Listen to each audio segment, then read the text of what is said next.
La réponse générale à tout ça est que les êtres humains sont des êtres humains. Hein. Effectivement, ils ont des besoins, ça c'est des travaux des psychologues qui le démontrent, universels.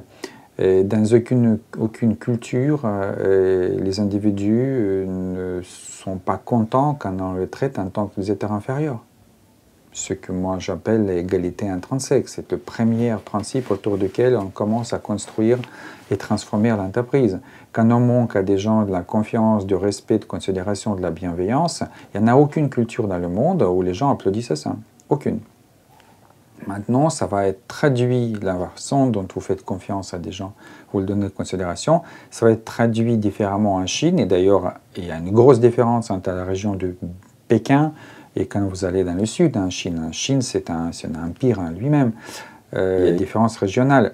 Et même en France, dans le Nord-Pas-de-Calais, on ne va pas de la même façon interagir avec les gens que, par exemple, un PACA, etc.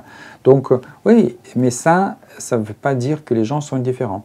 Ça veut dire que la façon dont les gens interprètent les gestes de confiance ou de considération vont être différents d'une culture à l'autre. Dans certains pays, si vous ne donnez pas à la personne de s'exprimer de manière individuelle dans une réunion, dans certains pays occidentaux, il va dire on manque de respect. Mais si vous êtes en Chine, vous demandez à quelqu'un d'intervenir publiquement et donner son avis, surtout un avis critique, il va se sentir presque humilié.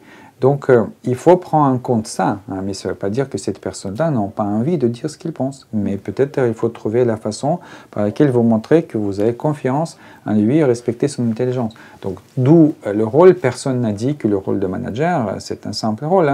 Le rôle d'un leader, ces entreprises-là, c'est presque un coach, c'est un peu un psychologue, c'est quelqu'un qui connaît ses gars, voilà, sait comment il faut leur parler.